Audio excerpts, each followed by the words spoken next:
We'd like to acknowledge the traditional custodians of the land on which this podcast was produced, the Gadigal People of the Eora Nation. We pay our respects to elders past and present. Hi, Ant here. We're taking a short break and we'll be back soon with some more incredible stories. In the meantime, I wanted to reflect on some of the inspirational guests we've had on Head Game this year. In this episode, you'll hear from Owen Wright, Layne Beachley and Blakey Johnston, all surfing legends with truly incredible mindsets. First up, Olympic surfer Owen Wright. Owen was at the top of his game when a traumatic accident completely turned his world upside down. I felt invincible and this ocean saw me completely. And it just pinpointed me and swatted me down, man. Wow. I overlooked a scenario that was really dangerous, and instead of chucking my board and diving deep, I let like the size of a 2-story plus built like wave just land straight on me, just detonate straight on me, explode me. So what were you meant to do? So the wave comes up and you duck dive You're supposed to bail in those situations, right? So you think so of it's too late to get out of the way. You can't get around the wave, so you're supposed to dive to the bottom. So you get down meters to get out of the way, and you can kind of, it's a bit safer down there. I decided to duck dive, which I'm then going like 2 foot under the water, if that, a foot. I'm on a big board. I can just pushing it down. I'm only about this far under, and then I have like 2 stories of water just freaking So you didn't go deep enough, ultimately. I didn't go deep enough. And were you just thinking, I've done this before? Done this before, I'll be right. And just lack of judgment. Lack of judgment. Complacency? And fully complacent, man. Just overlooked it. I know.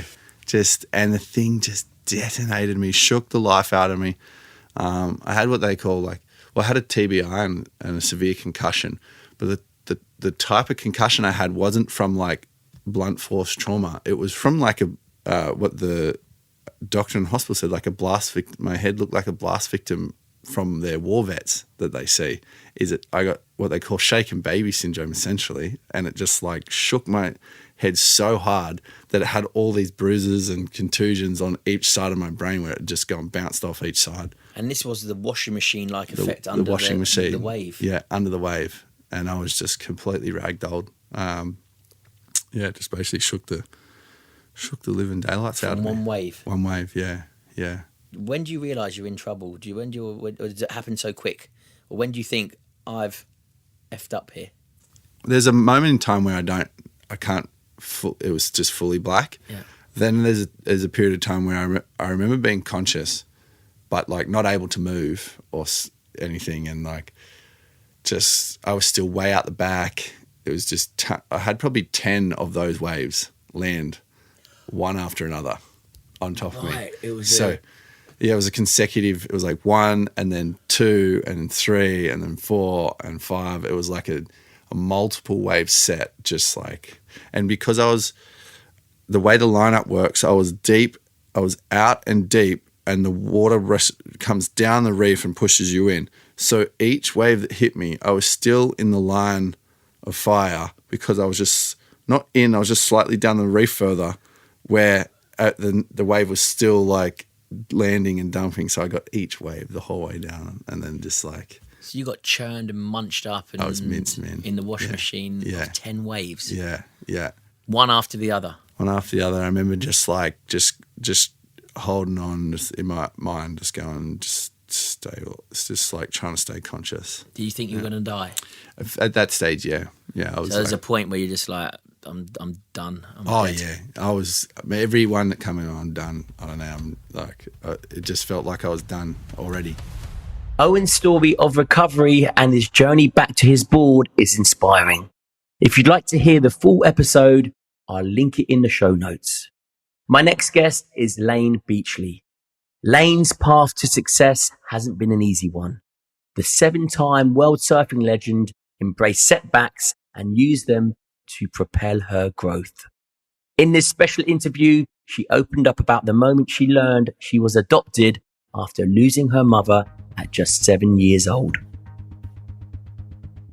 Yeah, well, the thing was that I didn't know I'd lost two mothers at that stage. I only know I'd lost one. And then when my dad decided to tell me I was adopted, I was 8 years of age, and that was the biggest catalyst moment in my life, because I felt so rejected in that moment, irrespective of how beautiful he was in communicating his truth to me around, I'm your baby girl. Or he would say, "You're my baby girl and you belong here, and we love you, and we've always wanted a girl within this family, but you're not a blood relation." And the minute I heard that, I'm like, uh-oh, I don't belong here. I am not from this family. I am not of blood relation. So where do I come from? Who do I belong to? Why am I here? Where is my mother? And why didn't she want me? Yes. Do you think you were too young to take that information in? We're never too young to take in information, ever. We're never too young to take in honest communication and truth. And, we do it. I see a lot of parents say or do or behave in a way to protect their children, but all they're doing is literally protecting their own emotional state. You're not protecting your children by lying to them. You're protecting yourself. And you said that was a huge moment in your life, right? Yeah. Huge moment. Yeah. It was painful. And how did you deal with that moving forward? Set a goal to become a world champion. Do you know what? Wow, what a goal to set yourself. It's bizarre because when people go through a lot of trauma, or they go through, traumatic experiences or experiences that really change their life in the moment, a purpose and a goal, and then I know it sounds a bit cliche, but it really does help you focus that aggression, that frustration, that misunderstanding onto something and direct it onto a goal or onto a purpose that you're truly passionate about. And it's people like yourselves that have been through that end up high achievers because they've managed to bundle it all together and go, right, I've got this purpose now. I've got this goal that I need to achieve, and I'm going to do it for my mum. I'm going to do it for the family. I'm going to do it for whatever the reason is for that purpose. When was the first time that you realized that actually I'm freaking good at what I do, and I'm going to make a living out of this, and I am actually going to become a world champion? Well, firstly, I want to reflect on what you just said in regards to channeling your energy, because it's 100% right. We choose to channel our energy, our focus, our emotions into something. I'd say the most successful people and the biggest misfits have all been through trauma, but it's how we choose to respond to it. And some of us choose to become victims while others choose to become victors. And I was really fortunate that I had I don't know if you've read Malcolm Gladwell's book, Outliers. No, I haven't. But he refers to three things that contribute to success. And number one is an opportunity. Number two is ability. And number three is an arbitrary advantage. And if I think about how those three things played into my ultimate success, I had the opportunity to grow up with a surf-loving family. I had the ability to stand on a surfboard, and I had the arbitrary advantage to be close to Manly Beach. So I had consistent access to the environment that I loved to be in. So those things really contributed or gave me a head start to the success that I ultimately craved.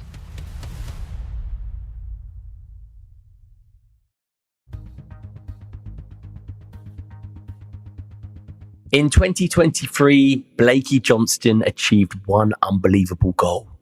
The Sydney local surfed continuously for 40 hours to raise money for youth mental health initiatives. In this conversation, Blakey revealed just how mentally, physically, and emotionally draining those 2 days were, and how he managed to get through it. It was about accepting every moment for what it was. We're dealing with the ocean. It's always it's constantly changing, like life is too, right? It was accepting of everything that came across my way. This particular event in particular, I focused on the outcome. I focused on believing that I'd never had as much self-belief through that process, through anything I'd ever done. Obviously, through my challenges that I'd set myself, and life's challenges like with my dad.